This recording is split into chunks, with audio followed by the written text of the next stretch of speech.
and the best of those will come up here on the comment wall. Now, as most of the viewers of this show are not in Britain but around the world, let me explain that on the 23rd of June, less than 4 weeks from now, Britain will go to the ballot box in a referendum on whether or not Britain should leave the European Union.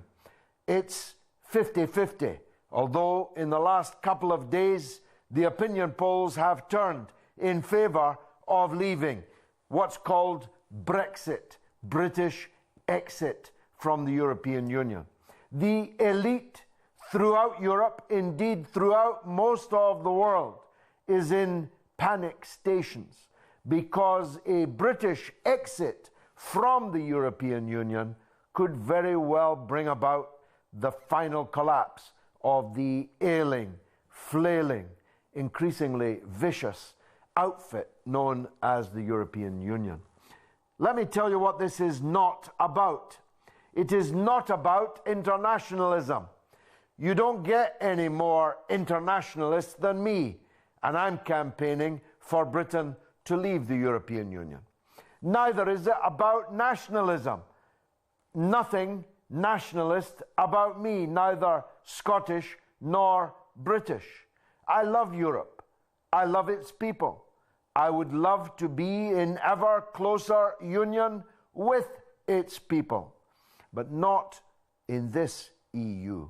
You see, this EU is the political expression of two things.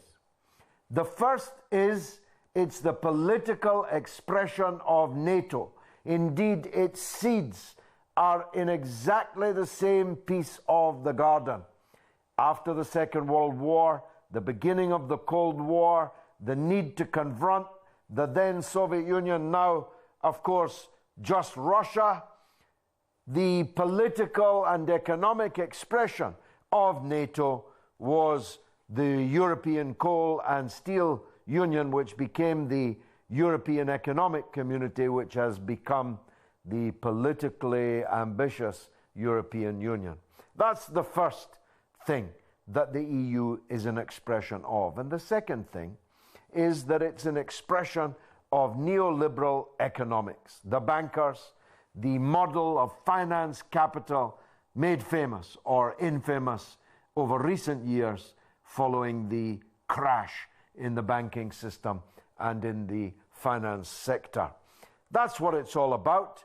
Germany gets to be the industrial power, Britain gets to be the financial power, and the people are the losers all round.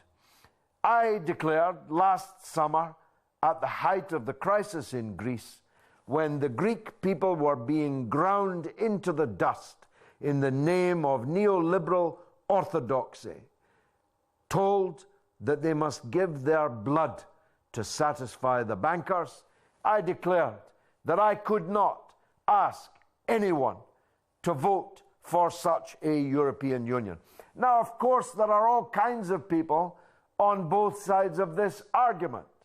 There are left-wing people campaigning to remain in the European Union, and there's David Cameron and George Osborne, the British finance minister, who are as right-wing as it comes. And on the exit side, like me, there are people on the left and there are people on the right.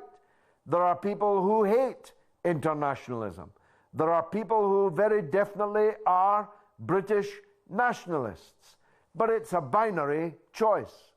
You're either in or you're out, and you don't get to choose who's on the same side as you. Now, I said they were in panic stations. How do we measure that? Well, David Cameron, who's made a political fortune out of flirting with Europhobia, all the Tories, almost all of them, were guilty of that. David Cameron, who 6 months ago said that he would be quite happy leading a British government out of the European Union, is now threatening the four horsemen of the apocalypse: war, famine, pestilence and disease, he claims, will follow for the British people if we dare to vote to leave the European Union.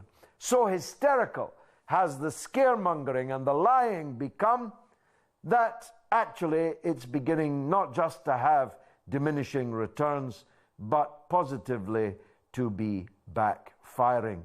And of course, you've only got to ask yourself this question: if the consequences were as apocalyptic as David Cameron now claims, why would we be having this referendum in the first place? Let's take the first call.